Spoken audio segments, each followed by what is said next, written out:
Joliba jabarani filɛbɔ Mali kɔnɔ ani Mali kɔ kan an ka foli b'aw ye kokura ka yirala k'a fɔ nin ye aw ka jamukan waati selen jamukan min bɛ sigi aw ye sanga ni waati min ye mardi o mardi a balimakɛ Musa Tɛnbinɛ fɛ walasa ani aw ka jɛ ka masalaw bɛna boli nin waati na min kan i n'a fɔ kibaruya minnu bɛ jamana kunkanko kan an bɛna jɛ ka o masala de kɛ i n'a fɔ laadala ko an bɛ maaw wele ka na an ka kɛnɛ kan walasa ani olu an ka se ka jɛ walasa ka se ka ni baro in sigi donc o siratigɛ kɔnɔ an ye maa wele ka na an ka plateau kan n bɛ se k'a fɔ nin tɛ maa dogolen ye sabula waati tɛmɛnen ani a ye jɛra ka jamukan kɛ yan min ye nɛma président ye Sanba nin waati in na ani ale de bɛna jɛ nin waati in na walasa ka se ka jamu sigi babu bɛna boli min na fɔlɔ i n'a fɔ nin waati in na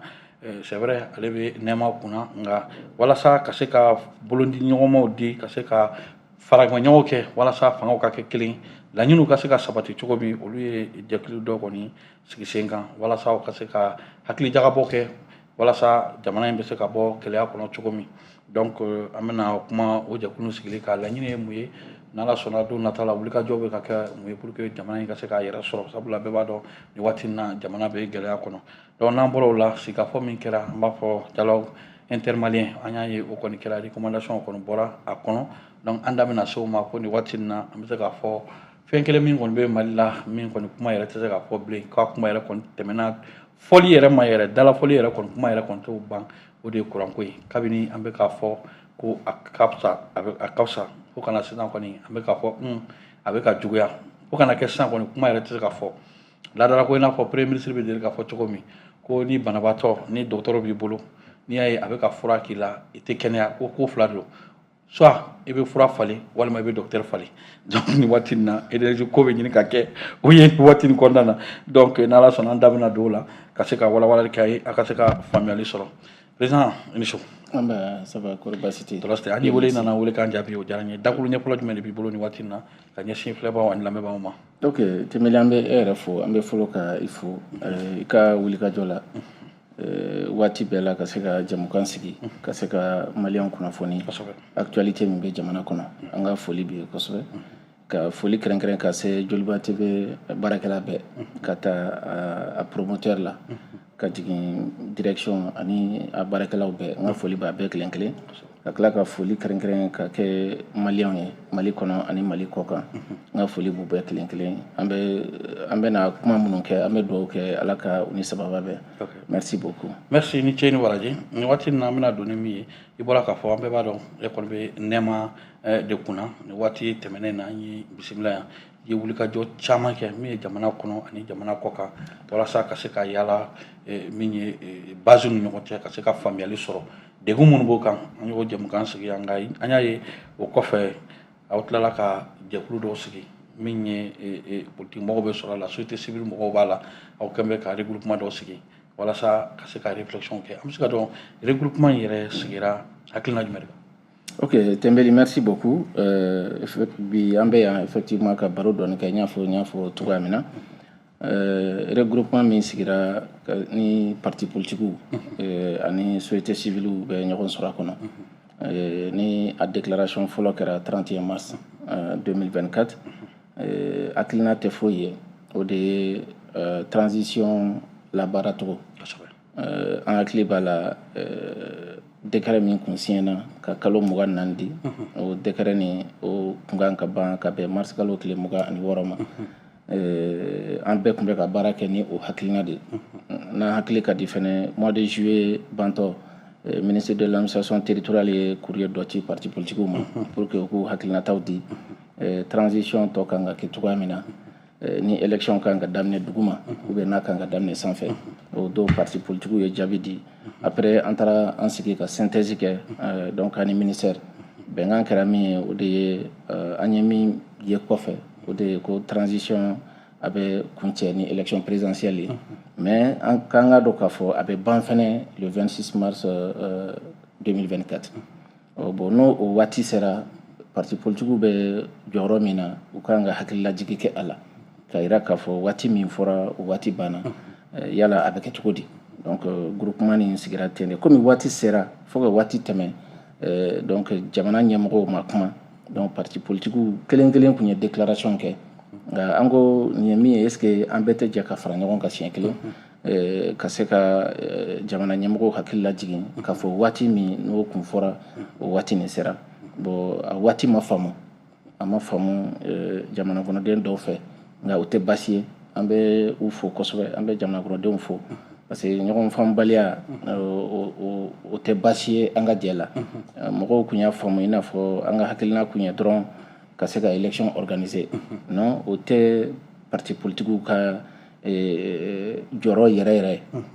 parce que i n'a ka mɛn parti politique ou bien élection jamana de bɛ yen fɔlɔ nka ni jamana seginna lahalaya ɲuman fɛnɛ kan a ka ca Ala fɛ an bɛ sɛgɛn minnu na a bɛ camanba de bɔ an ka sɛgɛn na o de y'a kɛ bɛnkan ye min ye o de ye élection présidentielle o ka se ka organiser pour que jamana bɛ se ka segin phase normale la institution bɛɛ bɛ se ka segin ka ɲɛ cogo min et puis ani diɲɛ fɛnɛ bɛ se ka jɛ ka baara kɛ ɲɔgɔn fɛ parce que bɛɛ b'a dɔn bi jamana kelen mɔgɔ kelen donc i kelen tɛ se ka baara kɛ voilà o de nana hakilina ye déclaration kɛra baaraw bɛ sen na minnu ye hakilinaw ta u hakili bɛ ɲɔgɔn na donc laɲini tɛ dɔwɛrɛ foyi ye o de an ka segin ordre constitutionnel la laɲini o de ye an bɛ min ɲini jamana marabagaw fɛnɛ fɛ u kana ninnu minɛ ni kojugu ye parce que ça c'est important fo mɔgɔ dɔw ka sɔrɔ waati dɔw ka hakili lajigi kɛ ne bolo nin ko in kelen jamana ɲɛmɔgɔw kun kan ka u wele de ka u ɲininka yala mun de bɛ yen mun de bɛ se ka kɛ parce que an bɛ gɛlɛya min na bi kɔnɔdimi tɛ donc ɲɛdimi de don an bɛɛ b'a kɔnɔna na donc mun de bɛ se ka kɛ pour que maliyɛnw ka se ka lafiya donc ne hakili la o kun kan ka kɛ jamana ɲɛmɔgɔw ka baara ye kɔfɛ an ye min ye o de kɛra suspension ye suspension in kɔni ne kɔni bolo hakilina ɲuman tɛ an bɛ Mali de kɔnɔ kabini transition daminɛna fo bi hakili la parti politique y'u seko kɛ kosɛbɛ en tout cas à 95% bɛɛ y'a seko kɛ pour que ka transition accompagner o i b'a dɔn an yɛrɛ ta kɔni kuma kɔni t'o la o parce que nɛma créera transition kɔnɔ a y'a ka baara bɛɛ kɛ ka transition dɛmɛ wa yan'a ka créer a société ka an yɛrɛ to maliyɛnya hukumu na k'a sɔrɔ politique ko tɛ société civile hukumu na an ye transition ni dɛmɛ kosɛbɛ anw de kɛra maa fɔlɔfɔlɔ ye min ye transition dɛmɛ ka se ka Assimi k'a sigi donc parce que coup d'état comme fanga yɛlɛma kɛlen le 18 août anw farala ɲɔgɔn kan ka kulu dɔ sigi n'a bɛ fɔ o ma ko MP4 hakili la maliyɛn bɛɛ non waati la an taara boulevard la avec le Seydou Oumar Traoré très bien bon avec le Keita MP4 ne yɛrɛ tun bɛ wele de ko autorité morale donc an ye maliyɛnw fara ɲɔgɔn kan a bɛ mɔgɔ miliyɔn 1 ɲɔgɔnna bɔ an ye sortie fɔlɔ kɛ le 8 septembre ka sortie filanan kɛ le 15 septembre donc an hakili la o de y'a kɛ ni sɔrɔdasiw ni basigi yɛrɛ nana kosɛbɛ ka yira k'a fɔ an ka fanga di sɔrɔdasiw ma u k'a lajɛ u ka transition ɲɛnama u k'o bila an senkɔrɔ donc anw tɛ se ka kɛ parti politique tɛ se ka kɛ jugu ye mais parti politique b'u hakilinata fɔ jamana maracogo la ça o kɔni o man ka kɛ baasi ye minnu bɛ jamana mara merci beaucoup d'accord o man ka kɛ baasi ye o ye tiɲɛ ye mais ni waati in na an bɛ taa i bɔra ka suspension fɔ an y'a ye o suspension kɔnɔ yan'o cɛ yɛrɛ an y'a ye le ministre de l'administration territoriale kun ye kure dɔ min ye parti SADI kun y'o attaqué k'a fɔ ko o parti ko ka ci o waati kɔnɔna na an y'a ye mɔgɔ caman u ye wulikajɔ kɛ a la ka yira k'a fɔ parti tɛ se ka sigi mɔgɔ kelen kan sabula mɔgɔ kelen i b'a sɔrɔ parti kɔnɔna na parti ɲɛmaa bɛ se ka faute kɛ mais a man ka o ka faute sanction man ka recruter parti yɛrɛ kan fo ka taa fɔ parti ka taa ci an y'a ye o ko tun bɛ kiiri bunna ko kan nka kunu min ye jaabi ye o bɔra an y'a ye k'a fɔ min ye kiirilamɔgɔw olu kɔni ma sɔn laɲini ye min ye ka parti ci mɔgɔ caman an y'a ye premier ministre kɔrɔ Musa Mara yɛrɛ y'a jira k'a fɔ vraiment nin waati in na a bɛ justice fo sabula nin de ye liberté ko ye justice bɛ ka wuli nin waati in na ka kɛɲɛ ni nin laɲini min taara wa a b'a ɲini jamana ɲɛmɔgɔw fɛ u k'a lajɛ hali bi suspension min wulila suspension min bɛ yen k'o ka wuli donc ça veut dire justice ye message min di u k'a lajɛ parti politique ka suspension bɛ yen ko k'o wuli pour que activité ka se ka kɛ sabula an bɛ bɛɛ jɛ fanga de kɔnɔ jusqu'à preuve du contraire e ni ko nin ye cogo min. effectivement kabini waati min Sadi ka décision in nana an bɛɛ dusukun kami parce que parti politique bɛɛ bɛ fa la u bɛɛ bɛ ba la mais u baarakɛcogo de tɛ kelen ye. Mais ala sɔnna kunun jaabiw bɔra donc jaabi parce que tant que dossier bɛ tribunal la mɔgɔw kan ka to yen juge k'u ka baara kɛ an man kan tɛ k'a commenter an man kan tɛ ka don détail la bon alhamdulillah juge ye baara kɛ n'u yɛrɛ ka hakilina ye ni sariya ye donc a yɛrɛ k'a fɔ décision min kun taara o décision nin man ɲi donc a seginna ka segin a ka kɔrɔlen na bon o ye min ye justice kan ka fo kosɛbɛ kosɛbɛ parce que justice y'a dama institution de i n'a fɔ gouvernement y'a dama yɔrɔ ye voilà i n'a fɔ présidence y'a dama yɔrɔ ye i n'a fɔ assemblée y'a dama yɔrɔ ye voilà donc entre autres donc o la mɔgɔ ni fili bɛ yɔrɔ dɔ la dɔ kan ka se ka corriger donc ni min correction kɛra ka yira k'a fɔ sadi ka segin a ka cogoya la bon an bɛ justice fo hali bi ka basigi ɲini jamana kɔnɔ parti minnu fana suspendé don hali bi k'a ɲini gouvernement fɛ nin tɛ se ka jamana jɔ a bɛ mɔgɔw fitina a bɛ mɔgɔw dusu kami kami a b'a to mɔgɔw tun bɛ wulikajɔ min na anw yɛrɛ bɔra Mali la yan ka taa Burkina ka taa Togo ka taa Benin ka taa Nigeria bateau la an taara jumɛn de fɔ o de ye transition dɛmɛli ye mɔgɔw hakili la ko an tun bɛna kuma dɔ wɛrɛw fɔ a ma ɲa salle kɔnɔ mɔgɔw y'a fɔ an ɲɛna yɛrɛ k'a fɔ tiɲɛ yɛrɛ la nin ye fasoden ɲuman ye donc k'a dɔn k'a fɔ politiki b'a hakilinata de di n'o tɛ politiki tɛ se ka kɛ jamana contrôle la donc u k'a lajɛ segin bɛ se ka kɛ cogoya min na ko cogoya min na pour que partiw k'u ka activitéw daminɛ activité bɛɛ i suspend ma suspend sariya de bɛ ko bɛɛ la i kan ka activité fɛn fɛn kɛ a kan ka kɛ sariya dɔ de kɔnɔ n'i bɔra o sariya kɔnɔ tribunal bɛ yen o de kama hali ni gouvernement ma kuma tribunal bɛ se k'a yɛrɛ autosaisi pour que k'a yira k'a fɔ aw ye nin kɛ a man ɲi aw ni nin ɲankili de ka kan donc o kama appel kan ka lancer n b'a dɔn fɛnɛ peut-être don n'a nataw la u bɛna suspension in wuli pour que an ka sigi ka kuma gouvernement ka parti politique wele u ka sigi ka kuma jamana bɛ lahalaya min na bi mɔgɔ si ka ala deli tɛ an ka continuer tɛ parce que a bɛ ka kasara min nɛti an ka jamana in kɔnɔ a ka bon hakili ma kasara fanga ka bon kojugu a ye furu caman sa a kɛra sababu ye ka gɛlɛya caman nati jamana kɔnɔ ekɔliso caman datuguna dɔgɔtɔrɔsow kɔnɔna na kow ka gɛlɛn donc ni bɛɛ farala ɲɔgɔn kan sa k'i ɲɛsin yɔrɔ dɔ la a ka ca ala fɛ an bɛ bɔ a la an dun delila ka nin fɔ nin plateau kelen kan komi an bɛna se a sira ma n'o ye courant sara ye mais an delila k'a fɔ plateau dɔ wɛrɛw fana kan k'a fɔ foyi ma ɲi bi o de ye maliyɛn k'u tɛgɛ di ɲɔgɔn ma nka o kelen ɲuman kɔni a bɛ dépend jamana marabagaw de la voilà olu k'a lajɛ u ka mɔgɔw sensibiliser pour que an ka don da kelen fɛ ka bɔ da kelen fɛ d'accord an ka don da kelen fɛ ka bɔ da kelen fɛ o kɔni fɔra mais ni mɔgɔ min fana ŋaniyaw tɛ kelen a bɛ se ka don da kelen fɛ mais mala n'a bɛ bɔ da kelen fɛ dɛ nin ko in bɛ cogo min sisan ala ka nɔgɔya an bɛ ka taali bi an y'a ye sigi k'a fɔ o kɔni o fana kɔni bolodara président min de transition y'a jira k'a fɔ ko sigi k'a fɔ ko o ye damu ye sabula bɛnkan sɛbɛn dɔ tun bɛ anw ni min ye maa murutilenw cɛ an b'a fɔ min ma min ye accord d'Alger o hukumu kɔnɔna na an y'a ye Algérie denfaya tun b'a bolo min ye système des Nations Unies ONU MINUSMA mɔgɔw olu tun bɛ yan walasa ko application ko o tɛntɛn ko kɔlɔsi mais an y'a ye gɛlɛya donna MINUSMA talen France talen jamana kuntigi y'a jira k'a fɔ sigikafɔ ka kɛ malidenw ni ɲɔgɔn cɛ c'est à dire accord min tun kɛra o kɔni o dɛsɛlen bɛ ka appliquer wa an b'o bila kɛrɛfɛ malidenw k'u yɛrɛ sɔrɔ ka kuma mais zen na an tɛ taa sigi ka kuma kɛ yɔrɔ wɛrɛ jamana si kan a bɛ kɛ an yɛrɛ ka dugukolo kan wa an y'a ye TDRw bɔra n yɛrɛ k'a fɔ depuis commune fo ka na cercle ka na région na ka na fo phase finale olu bɛɛ kɛra nka an bɛ se k'a fɔ maa caman ye kuma caman fɔ sigikafɔ in kan parce que jaabi min bɔra mɔgɔ caman bɛ yen jamana in kɔnɔ yan politique mɔgɔw b'o la maa wɛrɛ b'o la u y'a jira k'a fɔ jaabi min bɔra ni ye jateminɛ kɛ ani an b'a fɔ min ye TDR ye ko cɛ ka jan i n'a fɔ jɛgɛjala ni baji politique maaw yɛrɛ y'a jira k'a fɔ olu y'a jira k'a fɔ tɛ taa dialogue na o jogo la parce que jaabi min bɔra c'est comme o kun sigilen bɛ n'a ye e yɛrɛ nin ko nin ye cogo di. ayiwa an bɛ dialogue min kɛra n b'a dɔn anw ye dialogue in annoncé depuis octobre 2023 an ye débat dɔ kɛ Renouveau TV la ani Baro Sidibe an y'a jira k'a fɔ bi accord bɛ yɔrɔ min na accord in kan ka bila maliyɛn yɛrɛ damaw u kan ka se ka sigi ka se ka kuma o y'a sɔrɔ wulikajɔba dɔ tun annoncera Bamakɔ k'a fɔ boliw bɛna kɛ an ko an mɔgɔ t'o la sigikafɔ o bɛ se ka nin bɛɛ ban président de la transition kelen ka donc k'a ka discours kɛ san daminɛ na hakili la le 7 janvier essor kono ne yɛrɛ ka interview b'a kɔnɔ ne yɛrɛ ko accord ni a bɛ se ka bila livre d'histoire de kɔnɔna na parce que an ka a tɛ an mago ɲɛ tuguni a ma na ko maliyɛnw ka bɛn nka a danna ka maliyɛnw fara mais ni hakilina sɔrɔla k'a fɔ ko ka dialogue kɛ au même moment yanni dialogue ka daminɛ parti politique suspendra bon i b'a dɔn kabini ye dialogue tiɲɛna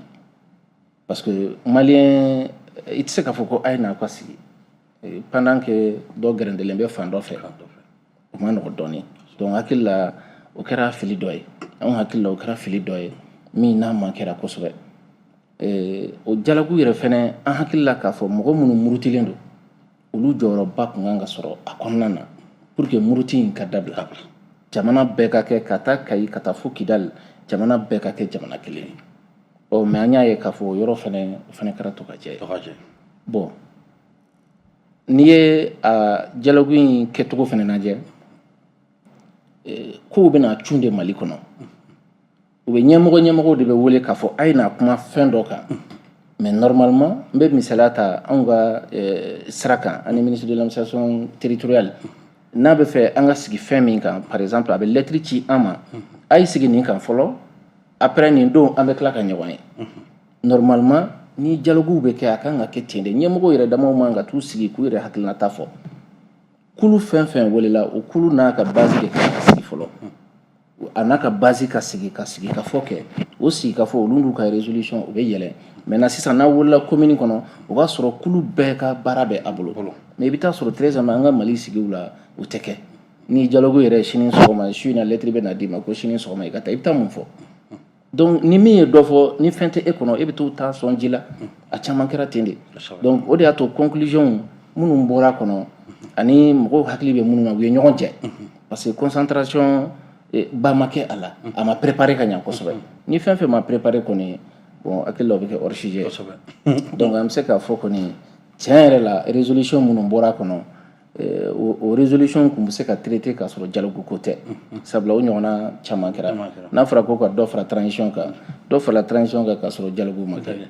a fɔra ko ka charte réviser n'a fɔra ko ka charte réviser charte révisera k'a sɔrɔ dialogue ma kɛ n'a fɔra ko ka dɔ fara mɔgɔw jɔyɔrɔ kan o caman kɛra k'a sɔrɔ dialogue ma kɛ n'a fɔra ko ka mɔgɔ kɛ candidat ye o caman kɛra k'a sɔrɔ an ma tɛmɛ o sira fɛ donc ne yɛrɛ bolo a nana nin point fɛn fɛn a nana u gɛlɛya de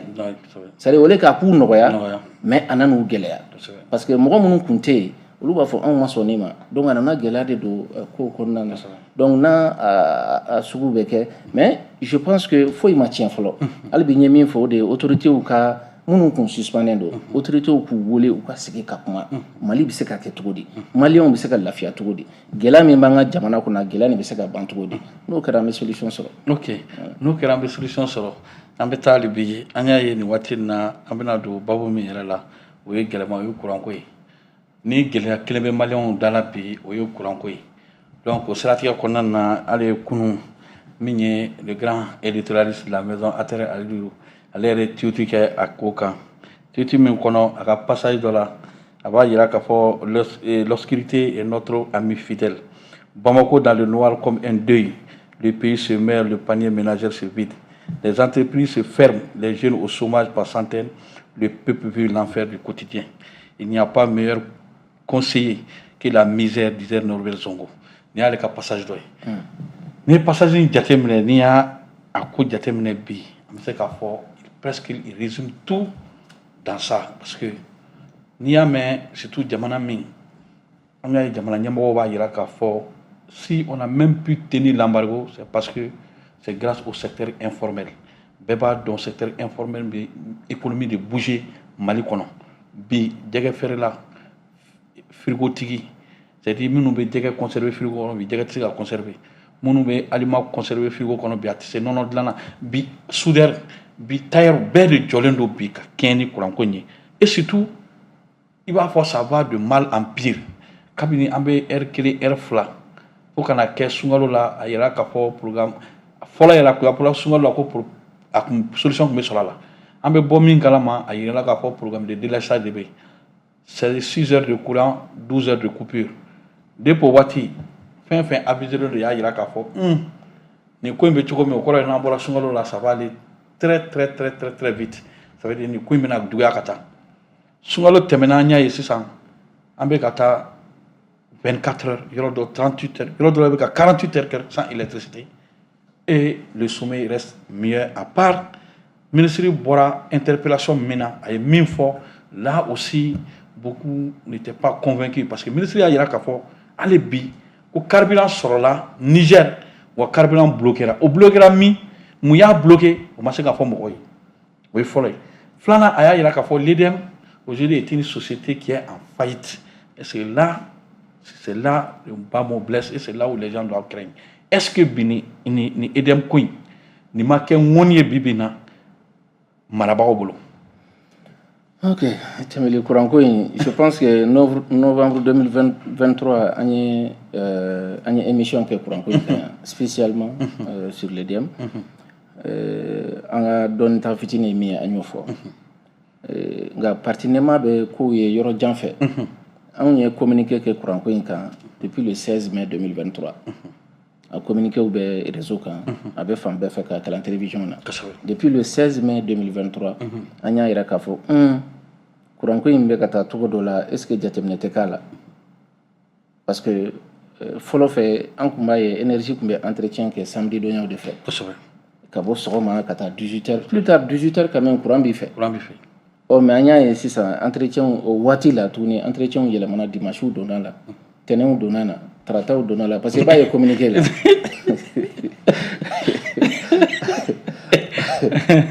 Bon bara chara réseau ka mais ayra repie mi mabo moye o ma fo comme ko mena tugo abena bon faut que 600 kabni munu rete edem kono olu ya do ka fo mimbe bon kana c'est mois d'octobre où ako commencer ka juga ko sobe faut kana c'est sans bantola do be klinke do be klefla do se ka kle sabake pour en tout cas so bon bi ñogon negen ga bala ni couranté am se ka fo ñanama té duba kono ñanama té peut-être togo dala olu se ka gérer togo dore la nga duba kono ni couranté ndoro ñanama té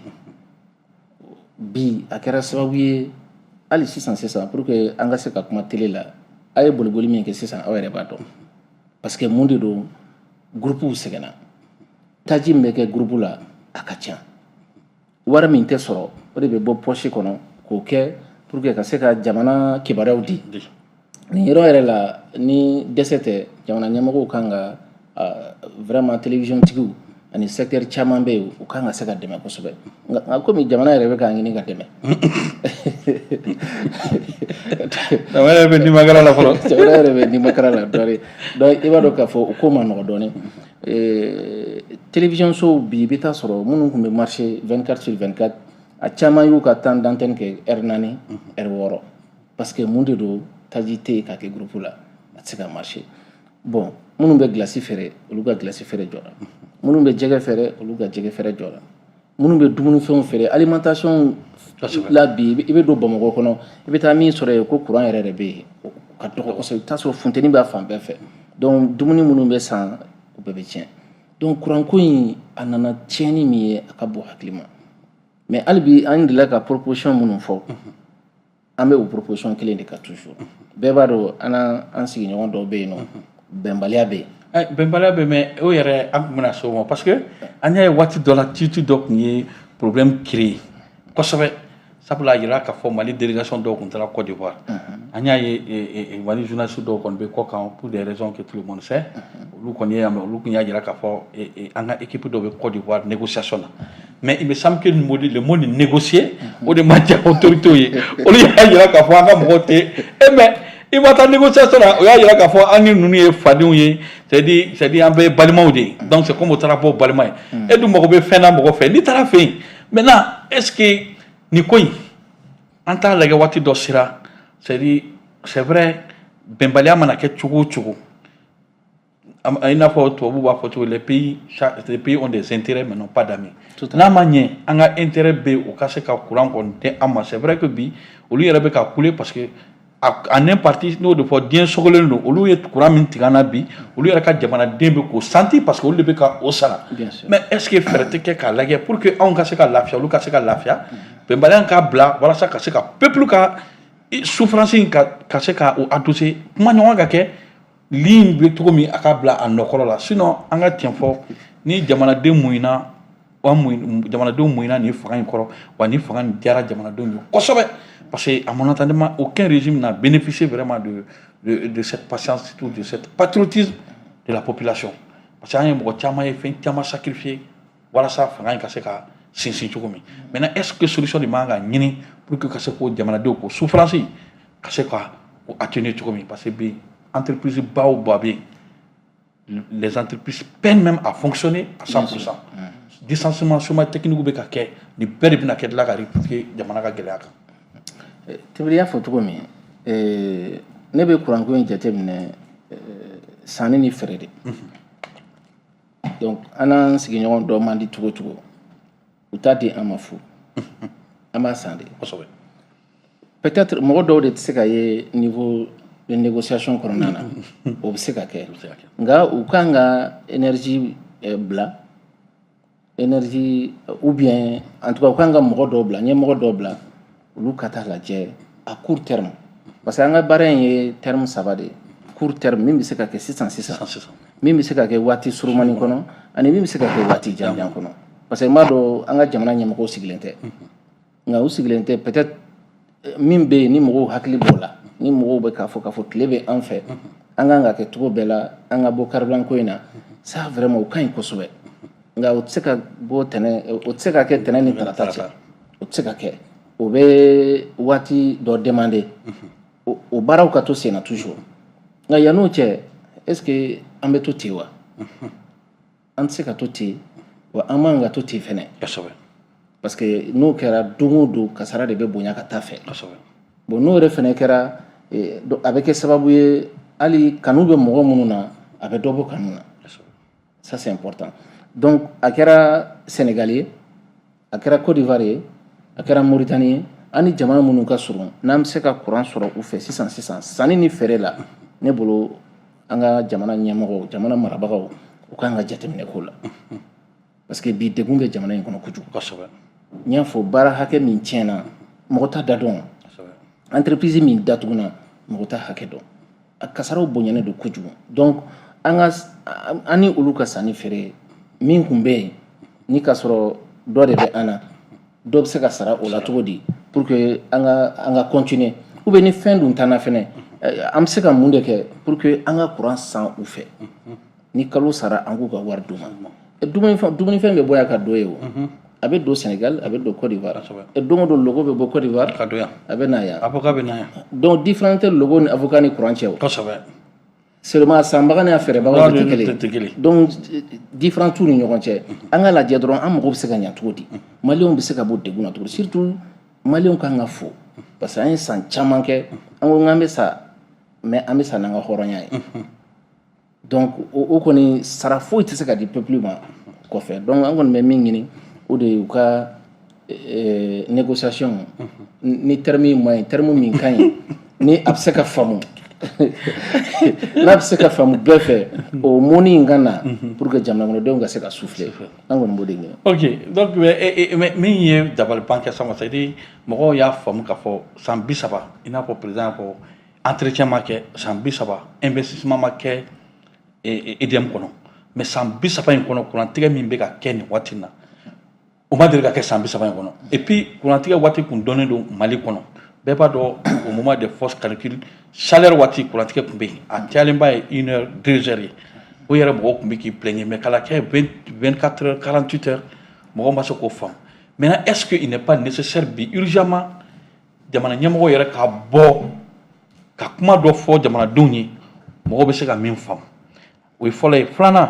i bɔra ka kuma dɔ fɔ c'est vrai solaire bɛ yan est ce qu'il n'est pas temps fana ko o miiri mécanisme na min bɛ se ka mɔgɔw bila ka taa sur le système solaire ka sɔrɔ i ma EDM kɛ priorité ye mais o ka mécanisme nin a fɔra ko lithium bɛna bɔ yan bɛɛ b'a dɔn batterie ni fɛnw bɛ dilan ni lithium de donc o ni a plaque solaire peut-être qu'à subvention donc pour pousser quand même les moyennes et petites entreprises en so olu ka se ka ta système solaire ka sɔrɔ o fana ma peser EDM kan kosɛbɛ. I b'a dɔn consommation ye consommation sugu fila de ye sokɔnɔnaw n'a bɛ fɔ o ma ko domestique olu ko ka nɔgɔn hali ni ka sɔrɔ gɛlɛya dɔɔni bɛ yen parce que duguba kɔnɔna tɛ se ka kɛ i n'a fɔ togoda la misalala ne bɛ n ka villa kɔnɔ n ye panneau sigi n ka villa sanfɛ ne ka so entouré bɛ ni étage tigiw ye panneau mago bɛ tile de la sɔgɔmada fɛ min bɛ kɔrɔn fɛ min bɛ tilebi fɛ disons min bɛ kɔrɔn fɛ i bɛna ye o ja bɛ da kan wulada fɛ min bɛ tilebi fɛ o fana ja bɛ da kan donc panneau kan ka production min kɛ i bɛna ye a production ka dɔgɔ mais peut-être du kɔnɔnaw bɛ se k'u débrouiller k'a dafa ni EDM ye ne ka bɛ du kɔnɔnaw ma voilà a bɛ dafa ni EDM ye mais société ba minnu bɛ yen nɔ gɛlɛya in parce que n'olu ye gɛlɛya sɔrɔ du kɔnɔnaw de bɛ gɛlɛya sɔrɔ parce que du kɔnɔ mɔgɔw de bɛ baara kɛ o société de bɛ licencier ka bɔ baara la et ni licencier i bɛ se ka panneau sigi i ka yɔrɔ la cogo di o bɛ gɛlɛya bon entreprise baw olu k'a fɔ k'olu ka se ka panneau kɛ olu tɛ se ka panneau kɛ yan Bamakɔ yan donc o kɔni o ye jamana jɔyɔrɔ ye donc jamana bɛ baara min na an ye min mɛn u bɛ min na u ka continuer o fɛ kosɛbɛ n'o ye système solaire système éolien olu bɛɛ ka ɲi kosɛbɛ mais bɛɛ b'a dɔn o tɛ san kelen baara ye o tɛ kalo dama dama baara ye o baara kuntagala ka jan dɔɔni mais min kɔni ye ka jamana kɔnɔdenw ka se ka lafiya sisan o de ye an n'an ka jamana kɛrɛfɛmɔgɔw ka sigi an ka kuma peut-être yanni kalo kelen kalo fila cɛ maliyɛnw ka se ka lafiya. Ok, d'accord. Sisan yanni waati bɛ ka kɛrɛn ka se i bɔra k'a fɔ a ye jɛkulu kɔni sigi ni hakilina min est ce que don nataw la an bɛ se ka sigi ni mun ye jɛkulu ka wuli ka jɔ est ce que ɲɔgɔnyew bɛ ka kɛ don nataw la a bɛna kɛ mun ye hali n'a y'a sɔrɔ nin waati nafɔla k'a fɔ ko politique baaraw kɔni olu ka ɲɔngiri kɔnɔ. Tɛbeli donc i bɛ fɛ ka pièce da ɲɛ sa e bɛ k'an suspend dɛ i ko tuguni ni ka sɔrɔ an bɛ ɲɔgɔn ye la o tɛ fɔ télé la dɛ hali n'an bɛ ɲɔgɔn ye kɛ an tɛ se k'o fɔ télé la dɛ nka politique mɔgɔw tɛ se ka fama ɲɔgɔn ma hali n'o tɛ Jara bɛ yan fɛ Tarawele bɛ yan fɛ n taara bolila ka taa foli kɛ i tɛ se ka suspend o la dɛ voilà mais an ka bɔ nin kɔnɔ o de b'an bɛɛ arranger ni Ala sɔnna bon toujours ɲɛmɔgɔ de bɛ kulu in kɔnɔ il y a la conférence des présidents il y a le comité de suivi conférence des présidents o ye mɔgɔ bɛ kulu in kɔnɔ i bɛ taa sɔrɔ a bɛɛ président bɛ ye pour que hakilina falen minnu n'olu bɛ se ka kɛ comme suspending bɛ sen na donc comité de suivi déclaration na fɔra k'a fɔ comité de suivi dɔ bɛna sigi comité de suivi sigira ka ban yanni waati ninnu cɛ olu mɔgɔw dɔnnen don i bɛna olu ka baara ye président mana hakilinaba minnu ta donc comité de suivi bɛ yen ka se ka olu baara ninnu bila sen kan mais nin si tɛ jamana ta ɲɛ vraiment c'est pourquoi an bɛ segin hali bi ka kuma jamana ɲɛmɔgɔw fɛ le président de la transition Assimi Goïta a k'a lajɛ nin si tɛ jamana ta ɲɛ maliyɛn den kɛrɛfɛ o man ɲi an ka jamana in kɔnɔ situation in bɛ se ka wuli cogoya min na le plus rapidement possible a k'a lajɛ wa n'a wulila fɛnɛ a ka politique mɔgɔw wele a n'u ka sigi u ka se ka kuma jamana tɔ bɛ kɛ cogo di an ka bɛn a la. Puisque olu yɛrɛ tun ko assise dialogue de kama a kun suspend dialogue kɔni banna résolution banna rapport de la présidente ma ne ma ye a kun ye min ye tuguni fo n'a y'a sɔrɔ dialogue ye min ye recommandation min di ko k'aw ci sisan sa o n'o bɛna yɔrɔ sira de entamé et donc sisan kuma kuncɛ kuma bɛ se ka kɛ mun ye. bon dialogue ko ka effectivement an y'a mɛn k'a ye ko dialogue ko ka parti fana ci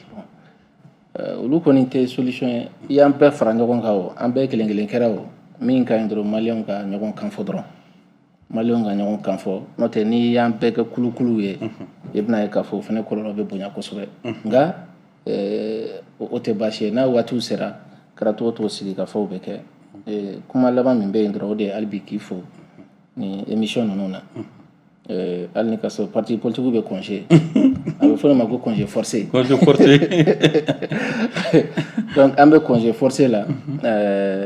mais n'Ala sɔnna congé in an b'a ɲini ɲɛmɔgɔw fɛ u ka congé in wuli an kumana dialogue min fɛnɛ kan président ka parti politique wele a n'u ka sigi u ka kuma an bɛɛ bɛ fa la an bɛɛ bɛ ba la kuranko gɛlɛya fɛnɛ an bɛ dugawu kɛ ala ka wuli a sira surumanw bɛ sɔrɔ cogo min bi an mago b'o de la n'o tɛ mɔgɔ tɛ Bamakɔ bi min tɛ 24 heures kɛ k'a tɛ kuran ɲɛ o ka gɛlɛn kosɛbɛ quoi o ma ɲi ɲɛmɔgɔ ka fanga ma a ma ɲi ɲɛmɔgɔ ka fanga ma a k'a lajɛ a n'a ka gouvernement u k'a lajɛ ka hakilijagabaw kɛ hali bi à court terme comment souffrance in bɛ se ka bɔ yen cogo min hali bi ka maliyɛnw fo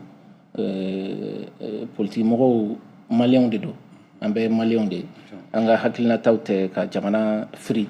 an ka hakilinataw tɛ ka jamana bin hakilinata tɛ dɔwɛrɛ foyi ye jamana bɛ se ka taa ɲɛ cogo di depuis transition nana o baaraw de bɛ sen na n'ala sɔnna fɛnɛ o baaraw de bɛ continuer fo k'a fɔ an seginna ordre normal la waati min na. Ok fo k'a fɔ an seginna normal la waati min sinon funteni kɛn bɛ ka dadigi kɛ min ye Lamini Kulubali ale kɔni jɛlen don bi a kɛn bɛ i n'a fɔ bozo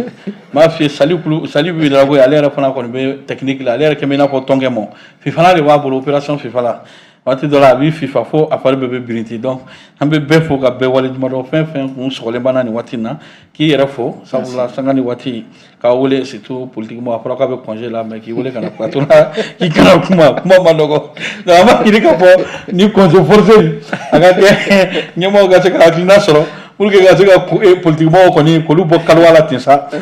an ka conférence ni kumaw olu ka se ka daminɛ cogo min an bɛ nin waati in na an bɛ Yusufu ko nin waati in na ale min ye Sumu assurance directeur ye an b'ale fo ka bɔ o la min ye nin waati in na Mamala Dubai Mall an b'ale fo sabula waati la olu fana bɛ promo ba la nin waati in na Sidi Ɲɛkɔrɔ in na an b'ale fo Bayangara kɔnɔ min ye ne yɛrɛ ka gouverneur ye El Bechir an b'ale fo fo ka taa Umar Gindo a ka chargé de communication Madu Jembe an b'ale fo nin waati in na n'an bɔra commune de Jaminati kɔnɔ Seydou Kelepili Kandaye Seba fo ka taa Ale Jɛbkile foli bɛ ninnu ye Alimatu Gite min ye promotion de la femme ye min ye Ɲafunke foli b'o ye a n'a ka préfet n'an bɔra o la an bɛ se Mopti min ye colonel major Abbas Dambele foli b'ale ye nin waati in na le maire Issa Kansaye foli b'olu bɛɛ ye nin waati in na sabula an bɛɛ b'a dɔn cɛmancɛ in ma nɔgɔn nka u b'u seko n'u dama yira la walasa bɛn ani kelenya u ka se ka na cogo min Yaramunkoro Seydou Mayiga u ka taa Hawa Sise la ninnu bɛ Sevare k'olu fo ka Sevarekaw ni Moptikaw o ye anw yɛrɛ ka yɔrɔ ye an b'u fo nin waati in na jɛgɛkɛnɛ Mopti nɔnɔ kɛnɛ Mopti an b'olu fo nin waati in na an n'a sɔrɔ kurantigɛ fana kɛn bɛ ka datigɛ kɛ yen mais a mana kɛ cogo cogo olu fana ka fisa n'a ye parce que olu ta ye rotation ye programme dɔ de 5 heures de olu fɛ yen donc an bɛ foli bila olu ye ka foli bila directeur énergie yen nɔ donc hali bi Bamakɔ kɔnɔ yan n y'o de fɔ maaw de bɛ yen minnu sigilen bɛ yen minnu bɛ to k'an lajɛ sanga ni waati ka se ka an bilasira min ye monsieur Cisse ale enseignant à la retraite ale bɛ Ɲamana a Tɛtɛbugu la an ka foli bɛ ale fana ye sabula n'an ye jɛmukan ni sigi waati o waati olu b'a lamɛn walasa ka se k'an bilasira ni idée ye an y'o de fɔ o de ye baara yɛrɛ kɛkun ye walasa jamanadenw olu ka se ka nafa sɔrɔ a la nka jɛmukan bɛɛ tɛ se ka kɛ k'a bɛ taa bɛɛ jimi sira fɛ o fana bɛ faamu sabula waati dɔ an bɛ jɛmukan sigi mɔgɔw b'a miiri k'a fɔ an ye fasoden jugu ye waati min n'i ye kuma fɔ min taara o dimi sira fɛ i ye fasoden ɲuman ye nka nin bɛɛ b'a kɔnɔ an bɛ bɛɛ fo ka bɛɛ waleɲuman dɔn maa min bolo tun bɛ nɛgɛ kɛrɛfɛ la o ye Abubakar Tarawele grand bɛ Katikaw ka den mandi min ye résident ye min ye Lamini Kulubali fo ka taa Saliu Bɛdarago an b'o fɔ min ye Yusu Sangare an b'a fɔ ala ka nɔgɔya kɛ sabula ale kasara sɔrɔ nin waati in na ale bana ne dalen don an b'a fɔ ala ka nɔgɔya walasa ka segin a yɛrɛ ma a kana an sɔrɔ teliya la donc ni ala man ka jɔnya juru yan na an bɛ ɲɔgɔn sɔrɔ yan mardi wɛrɛ an tɛ bɔ baara in bɛɛ taara ka kalifa maa min na o ye kɔrɔbɔrɔkɛ faama ye Atayɛri Alidu Mayiga nin waati b'a sɔrɔ ale yɛrɛ bɛ kɔrɔbɔrɔmuso kɛrɛfɛ sabula kɔrɔbɔrɔw taalan ye te wigila ani sogo ye o de kosɔn kɔrɔbɔrɔ ninnu ni cɛ o cɛ n'i bɛ kɔrɔbɔrɔmuso ta f'i ka kɛ kɔrɔbɔrɔ ye dɛ sinon a ma nɔgɔn donc an bɛ bɛɛ fo ka bɛɛ waleɲuman dɔn k'a fɔ a k'an bɛn o waati wɛrɛ